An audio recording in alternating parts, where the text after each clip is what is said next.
Hello everyone and welcome to the very first Name That Keynesian show.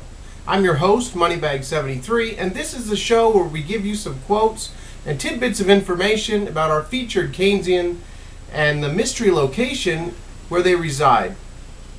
Now before we get going, for those of you who don't know what Keynesianism is, Keynesianism is widely accepted by a lot of individuals as the main reason why we have so many economic problems around the world currently.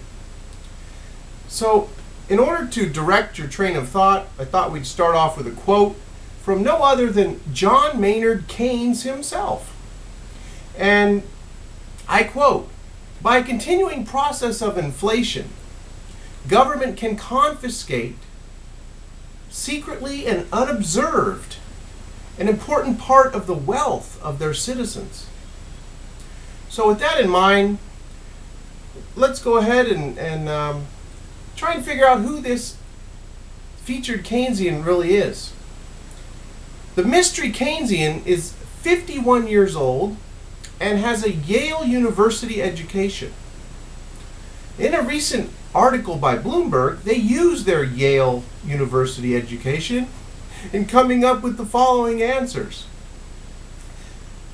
Inflation is a result of companies being unable to meet consumer demand, they said, and should be resolved by boosting loans for production. Okay. They also said they plan on increasing the money supply by 28%. Sorry, I couldn't keep a straight face on that. And not only that, but they said that won't have any effect on inflation. Okay, let's just inflate the money supply, but that's not going to affect inflation according to our featured Keynesian. In response to rising prices, the price problem doesn't have monetary roots, our featured Keynesian said. The conditions that could cause inflation to accelerate don't exist here in this mystery location. In one interview, I heard how the mystery Keynesian said how they held their currency low against the US dollar. They didn't allow it to appreciate like other countries. And this benefited their exports.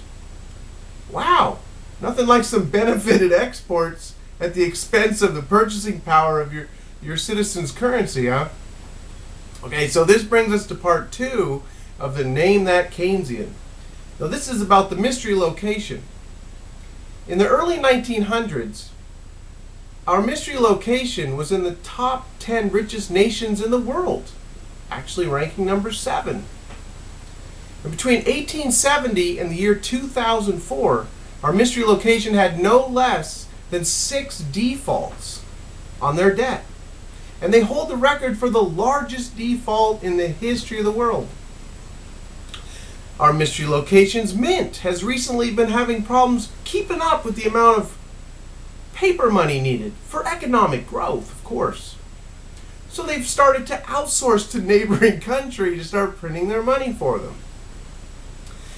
The economic lessons to be learned from our mystery location are that wealth and resources can be destroyed by big government and financial mismanagement.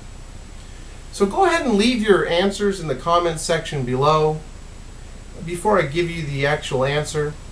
And remember, if you cheat and wait till I give you the answer and then put your comment like you knew the answer, you're only cheating yourself, because knowledge of Keynesian economics is going to be very important in the coming years.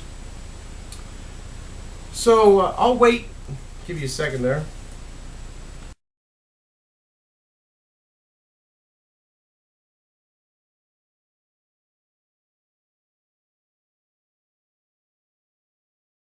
Okay, so our featured Keynesian is no other than Mercedes Marcó del Pont, the president of the central bank of the mystery location.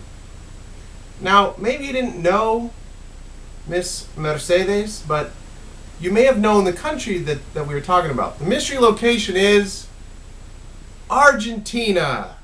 Argentina is the mystery location today on the Name That Keynesian show. And a little bit of information about Argentina. The name Argentina comes from the word argentum, which is the Latin for silver. And did you know that silver is also the word for money in more than 100 countries? Like in my wife's country of Peru, the word plata is the word for silver as well as the word for money. Now, how ironic that a country whose name actually means money has had so many problems dealing with it over the years.